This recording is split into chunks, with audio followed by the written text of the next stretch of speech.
નમસ્કાર, તમે જોઈ રહ્યા છો મંતવ્ય ન્યૂઝ અને સૌરાષ્ટ્ર સુરત સાથે હું આપની સાથે મહેન્દ્ર।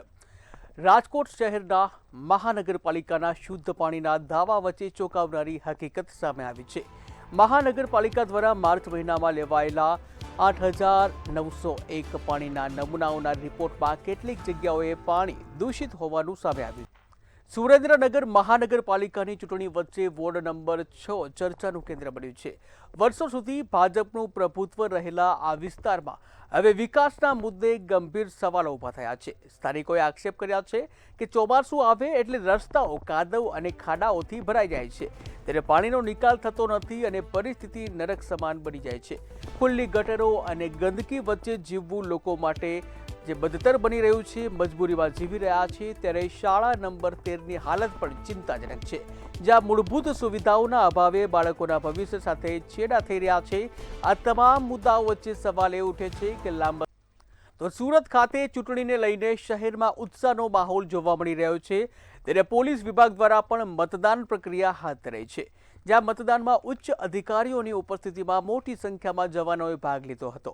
ત્યારે પોલીસ અધિકારીઓની હાજરીમાં મતદાન પ્રક્રિયા પૂર્ણ થઈ હતી, જ્યાં પોલીસ અધિકારીઓની હાજરીમાં મતદાન પ્રક્રિયા પૂર્ણ કરવામાં આવી।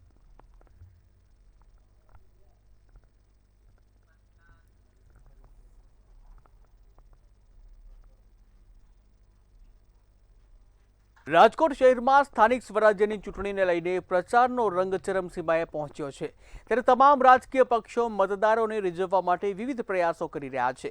ત્યારે ભાજપ દ્વારા અનોખી રીત અપનાવી અને મતદારોનું ધ્યાન ખેંચવાનો પ્રયાસ કરવામાં આવ્યો। ત્યારે રાજકોટના વોર્ડ નંબર 10માં ભાજપના ઉમેદવારો ઘનશ્યામ હેરભા અને અશ્વિન ભોરણિયા સહિતના નેતાઓએ ઇન્દિરા સર્કલ ચોક ખાતે પહોંચી મતદારોને કમળના ફૂલ આપી પ્રચાર કર્યો હતો।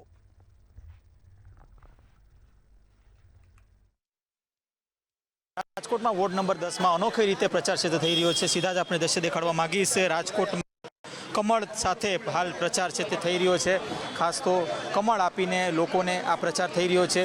ભાજપના જે 10 નંબરના જે ઉમેદવારો છે તેઓ અત્યારે ધારાસભ્યને સાથે રાખીને આ પ્રચાર છે તે કરી રહ્યા છે। ખૂબ જ ઉત્સાહ સાથે આ કમળ દ્વારા છે તે પ્રચાર થઈ રહ્યો છે અને એક ઉત્સાહનો માહોલ દેખાઈ રહ્યો છે। આપણી સાથે ધારાસભ્ય છે, એમની સાથે વાત કરીશું, તેઓ શું કહી રહ્યા છે, શું કહેશો કમળ સાથે પ્રચાર? કમળ એ દરેક ભારતીય જનતા પાર્ટીના કાર્યકર્તાની આન બાન અને શાન છે, અને જ્યારે હવે રાજકોટ મહાનગરપાલિકાની ચૂંટણી આવી રહી છે ત્યારે આ કમળ દરેક શહેરીજનોને આપીને અમે ફરીથી એમને યાદ કરાવવા માગીએ છીએ કે આપણે સૌ સાથે મળીને આપણા વડાપ્રધાન નરેન્દ્રભાઈ મોદી સાહેબના હાથ મજબૂત કરવા માટે 4 કમળના બટન દબાવીને ફરીથી આપણે ભારતીય જનતા પાર્ટીને વિજય અપાવીએ। ઉમેદવારો પણ આપણી સાથે છે, તેમની સાથે પણ વાત કરીશું। ઉમેદવારો શું કહી રહ્યા છે સમગ્ર મામલે? ઉમેદવારો ખૂબ જ એક ઉત્સાહ દેખાઈ રહ્યા છે, કમળ સાથે પ્રચાર થઈ રહ્યો છે, શું કહેશો કમળ સાથે પ્રચાર કરી રહ્યા છો? ભાજપને તો લોકો આપે જ છે, જનતાનો વિકાસ કમળની જેમ થાય જ છે, પણ અમે એવી વોટિંગથી અમને બહુમત કરીને અમે એવા કાર્યો કરી કે જનતાનો વિકાસ કમળની જેમ ખીલે। બીજા પણ આપણી સાથે ઉમેદવારો છે, તેમની સાથે પણ વાત કરીશું, તેઓ શું કહી રહ્યા છે, શું કહેશો કમળ સાથે પ્રચાર? કમળ સાથે પ્રચાર એટલે કે કમળ એટલે લક્ષ્મીજી, માં લક્ષ્મીનું સિમ્બોલ છે, એવી જ રીતના સમૃદ્ધિનું પ્રતીક છે।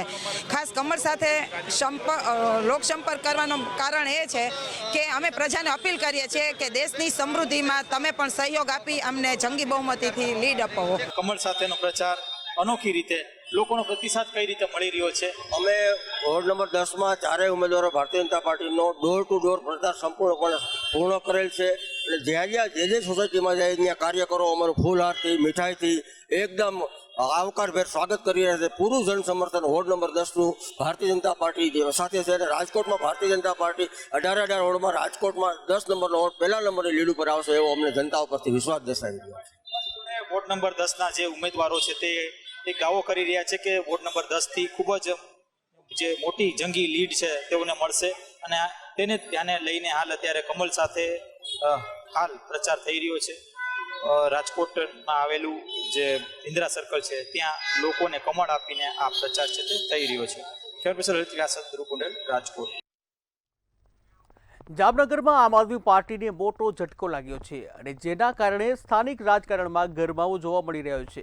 ત્યારે વોર્ડ નંબર 10માં પાર્ટીના સહપ્રભારી અને ઉમેદવારના ટેકેદાર અખ્તર ગજિયાએ રાજીનામું આપ્યું છે। તેમના આ નિર્ણયથી પાર્ટી સંગઠનમાં હલચલ વધી ગઈ છે। ત્યારે અખ્તર ગજિયાએ હવે કોંગ્રેસમાં જોડાવાનો નિર્ણય કર્યો છે અને જેના કારણે રાજકીય સમીકરણોમાં ફેરફાર થવાની શક્યતા વ્યક્ત કરવામાં આવી છે। ત્યારે સ્થાનિક સ્તરે આ ઘટનાને લઈને વિવિધ ચર્ચાઓ ચાલી રહી છે।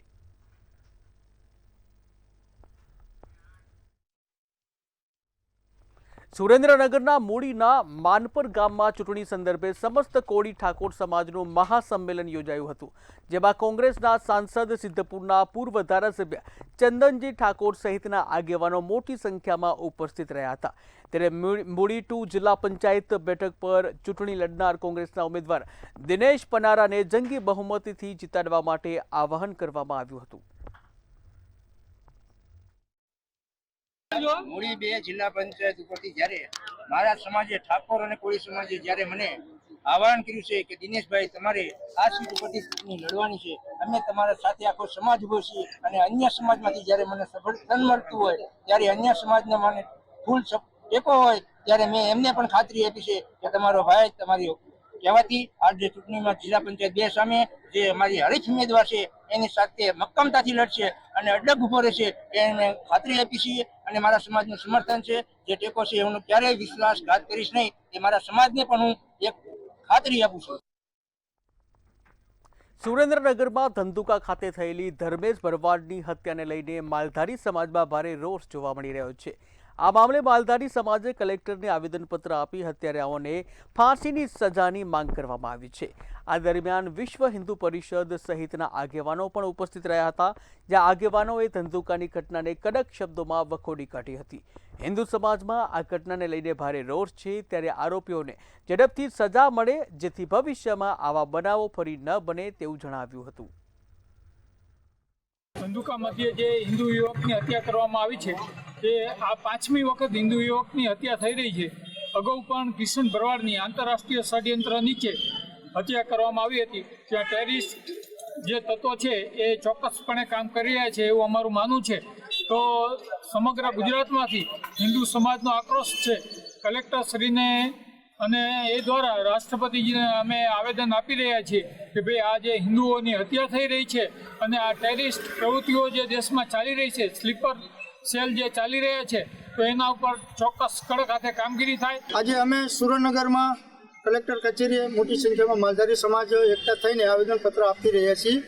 ધંધુકામાં જે ઘટના ઘટી, ઘટનાનો અમે વખાડી રહ્યા છીએ અને જે આરોપીઓની ધરપકડ થઈ છે તે આરોપીઓને તાત્કાલિક ફાંસીની સજા થાય તેમજ એમને કારાવાસની સજા થાય એવી અમે માંગ કરી રહ્યા છીએ।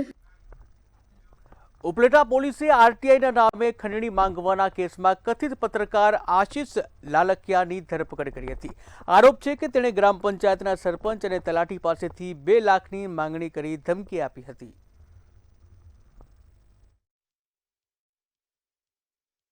જેમાં આરોપીએ ઉપલેટા તાલુકાના ખારજીયા ગામ પંચાયતના સરપંચ તથા તલાટીને વારંવાર આરટીઆઈની અરજીઓ કરી ધમકીઓ આપીને રૂપિયા 2 લાખની ખંડણી માંગી હતી। ફરિયાદીએ નાણાં આપવાની ના પાડતા આરોપીએ એસીબીમાં ખોટી ફરિયાદ કરવાની, સસ્પેન્ડ કરવાની તથા જાનથી મારી નાખવાની ધમકી આપી હતી। જૂનાગઢ માર્કેટ યાર્ડમાં ગીરની પ્રસિદ્ધ કેસર કેરીની આવક વધતા બજારમાં ચહલ પહલ તો વધી છે, પરંતુ ખેડૂતો માટે સ્થિતિ ચિંતાજનક બની છે। જ્યાં સિઝનની શરૂઆતમાં જ્યાં માત્ર 50થી 100 બોક્સ આવક થતી હતી, ત્યાં હવે દૈનિક 8000થી 10000 બોક્સ સુધી આવક પહોંચી છે। આ વધારાની આવકના કારણે કેરીના ભાવમાં મોટો ઘટાડો નોંધાયો છે। ત્યારે શરૂઆતમાં 1500થી 2000 સુરત પોલીસે મહત્વપૂર્ણ કામગીરી કરી સગીરાને લગ્નની લાલચ આપી ભગાડનાર આરોપીની ધરપકડ કરી છે। આરોપી મુકેશ તાકડેને મહારાષ્ટ્રમાંથી ઝડપી પાડવામાં આવ્યો છે। પોલીસે સીસીટીવી ફૂટેજ અને હ્યુમન સોર્સિસની મદદથી તેની શોધખોળ કરી હતી, જ્યાં ફરિયાદ બાદ પોલીસે 13 એપ્રિલે સગીરાને સુરક્ષિત રીતે શોધી કાઢી હતી। ત્યારબાદ બાતમીના આધારે આરોપીને પકડી પાડી જેલ ભેગો કરવામાં આવ્યો।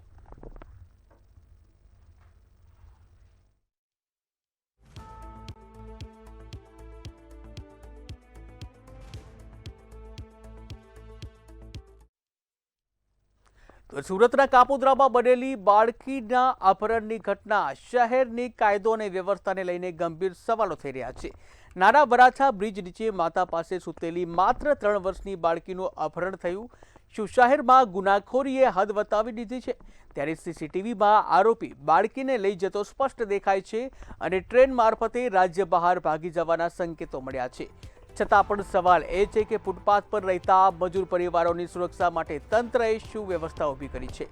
માતા મજૂરી કરીને થાકીને સૂઈ જાય અને એ જ સમયે બાળકીને કોઈ ઉઠાવી લઈ જાય તો આ સીધી રીતે સુરક્ષામાં થયેલી મોટી ખામી દર્શાવે.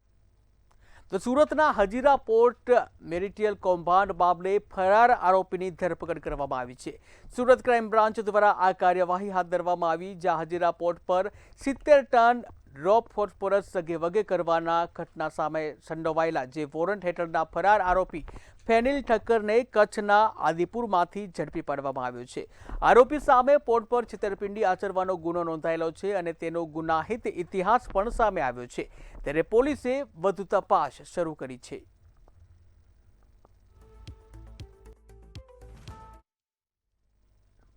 સુરતમાં હરિભક્તો સાથે કરોડોની છેતરપિંડી થયા હોવાની ઘટના સામે આવી છે. 14 હરિભક્તોને નફાની લાલચ આપી ઠગાઈ આચરવામાં આવી હતી. શખ્સોએ શરૂઆતમાં વળતર આપી ભક્તોનો વિશ્વાસ જીત્યો હતો અને ત્યારબાદ આરોપીઓ લાખો રૂપિયા લઈ ફરાર થઈ ગયા હતા.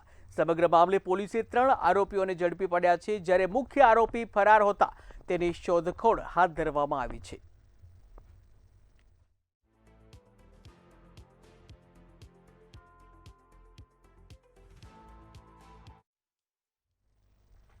સુરતના અડાજણ વિસ્તારમાં અકસ્માત સર્જાયા હોવાની ઘટના સામે આવી છે. ત્યારે બાઇક ચાલક યુવક ડિવાઈડર સાથે અથડાતા અકસ્માત સર્જાયો હતો. અકસ્માતમાં યુવકને ગંભીર ઇજાઓ પહોંચતા સારવાર અર્થે હોસ્પિટલ ખસેડવામાં આવ્યો, જ્યાં સારવાર દરમિયાન 19 વર્ષીય યુવકનું મોત નીપજ્યું છે.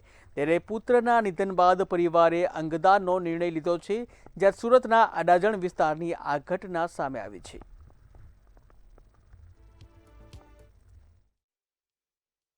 ગઈકાલે કોલેજનું ફંક્શન હતું. એ ફંક્શનને પટાવીને અડાજણ તરફ આવી રહ્યો હતો તો સરદાર બ્રિજની ઉપર બાઇક સ્લીપ મારી ગઈ અને જે ડિવાઈડર સિમેન્ટના હોવાના કારણે એને અહીંયા લાગી ગયું અને એનું મરણ થયું.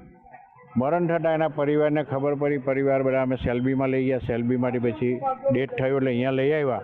તો પરિવારના લોકોએ એક નિર્ણય જબરજસ્ત કર્યો, સમાજના ઉપયોગી, કે અમારે આ બાળકના અંગો દાન કરવા છે. એટલે મેં નિલેશ માંડલેવાલ સાહેબને ફોન કર્યો અને એમણે એવું જણાવ્યું કે અંગોટોમાં આંખો જ અમને કામ આવશે, અત્યારે બધું એ કામ નહીં આવે. તો અમે ચક્ષુદાન આ બાળકનું કર્યું છે. સુરતમાં કાપડ બજારના વેપારીઓ સાથે ઠગાઈ કરનાર રીઢા આરોપીને ઝડપી પાડવામાં આવ્યો છે. શખ્સે માલ ઉધાર લઈ પેમેન્ટ ન ચૂકવી લાખોની છેતરપિંડી આચરી હતી. બાતમીના આધારે પોલીસે ઠગબાજ પંકજ માખીજાના નામના શખ્સને ઝડપી પાડ્યો છે, જ્યાં કમિશનરના આદેશ બાદ રીઢા આરોપીને પાસા હેઠળ ભુજ જેલ હવાલે કરવામાં આવ્યો છે.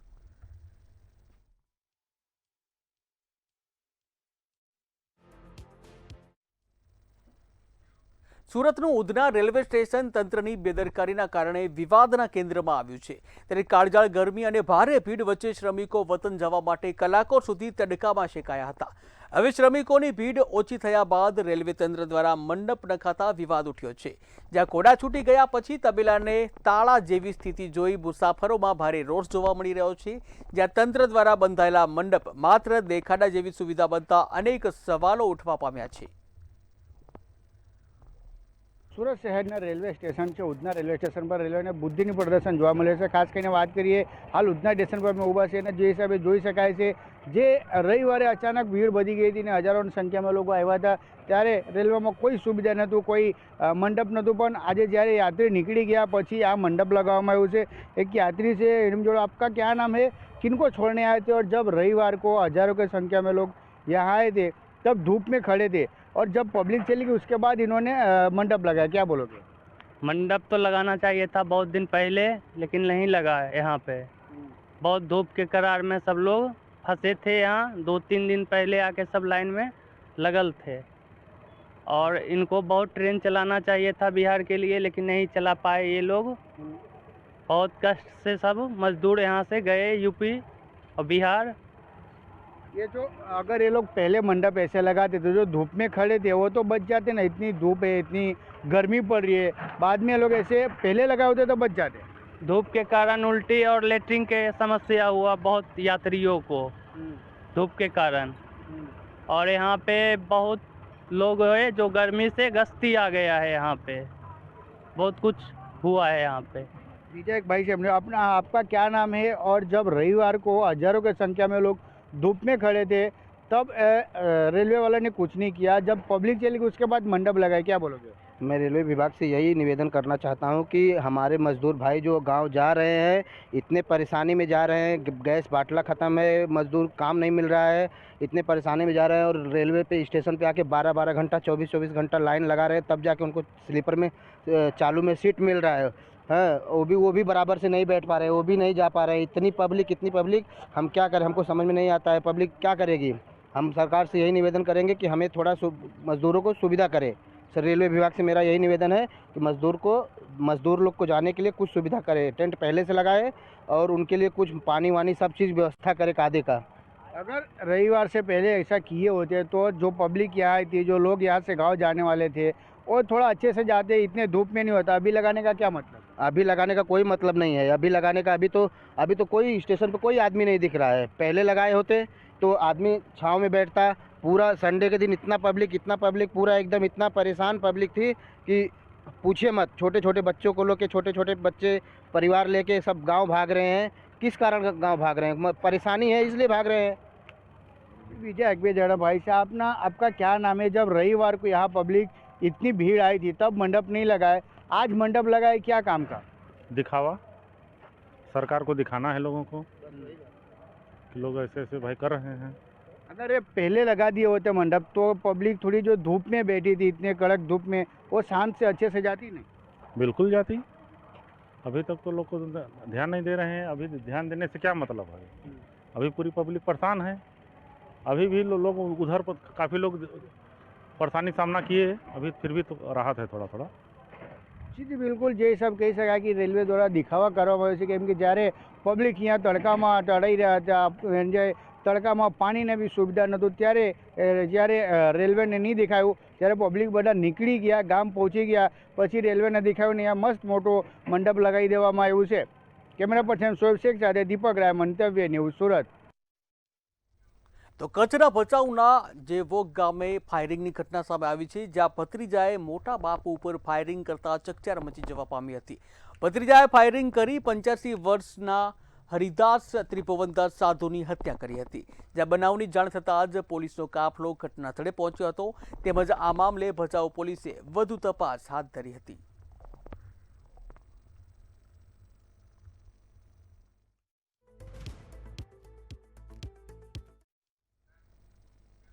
અમરેલી જિલ્લાના વડિયા શહેરમાં મચ્છુ માતાના મંદિરે 24 કલાકના ભવ્ય માંડવાનું આયોજન કરવામાં આવ્યું હતું, જ્યાં મફતપરા વિસ્તારમાં માલધારી સમાજ દ્વારા માતાના મંદિરે આ વિશાળ ધાર્મિક કાર્યક્રમનું આયોજન કરવામાં આવ્યું, જેમાં મોટી સંખ્યામાં ભક્તોએ હાજરી આપી હતી। કાર્યક્રમ દરમિયાન મંત્રી કૌશિક વેકરિયા અચાનક દર્શન માટે મંદિરે પહોંચ્યા હતા।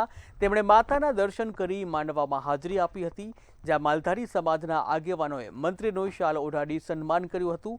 ખાસ વાત એ રહી કે મંત્રી કૌશિક વેકરિયા લોકો વચ્ચે સામાન્ય વ્યક્તિની જેમ બેસી અને દર્શનનો લાભ લીધો હતો।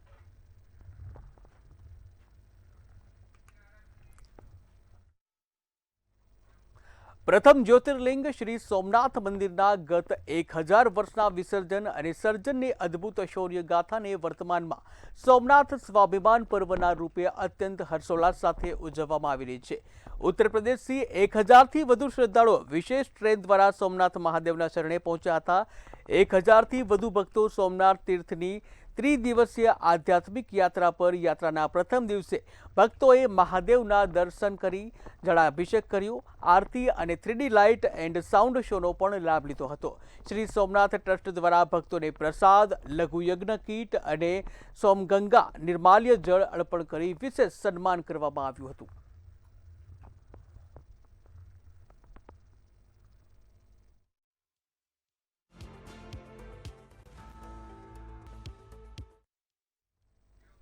તો સમાચારમાં આગળ વાત કરીએ તો સુરતમાં ઉદ્યોગપતિ અશોક કેજરીવાલની પુત્રવધીએ આત્મહત્યા કરી લીધી હોવાની ઘટના સામે આવી છે। ત્યારે લગ્નના 2 મહિનામાં જ ગળે ફાંસો ખાઈ પોતાનું જીવન ટૂંકાવ્યું હોવાની ઘટના સામે આવી હતી, જ્યાં પોલીસે ગુનો નોંધી પેનલ કલેક્ટર દ્વારા પોસ્ટમોર્ટમ કરવામાં આવ્યું। ત્યારે ઘટના સ્થળે સુસાઇડ નોટ પણ મળી આવી નથી। ત્યારે કયા કારણોસર આત્મહત્યા કરી તે હજુ અકબંધ છે, જ્યાં પોલીસ હવે મોબાઈલ અને અન્ય સામગ્રી દ્વારા આગળની તપાસ હાથ ધરશે। ત્યારે સુરતના જાણીતા ઉદ્યોગપતિ અશોક કેજરીવાલની પુત્રવધુએ અગમ્ય કારણોસર આત્મહત્યા કરી પોતાનું જીવન ટૂંકાવ્યું હોવાની ઘટના સામે આવી છે, જ્યાં પેનલ ડોક્ટર દ્વારા પોસ્ટમોર્ટમ કરવામાં આવ્યું। ગઈકાલે સાંજે મૈત્રી હોસ્પિટલમાંથી ઉમરા પોલીસ સ્ટેશન ખાતે એક ટેલિફોન વર્દી આવેલી, જેમાં જણાવવામાં આવેલું કે એક 28 વર્ષના લેડીઝે પોતાના ઘરે દુપટ્ટા વડે ગળો ફાંસો ખાઈ અને આત્મહત્યા કરેલ છે।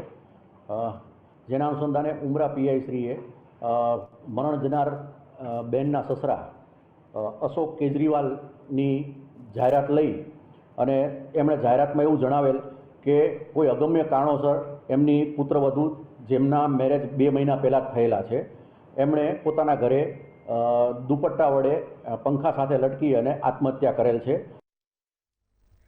તો સૌરાષ્ટ્ર સુરતમાં હાલ બસ આટલું જ। વધુ સમાચાર માટે જોતા રહો મંતવ્ય ન્યૂઝ। નમસ્કાર।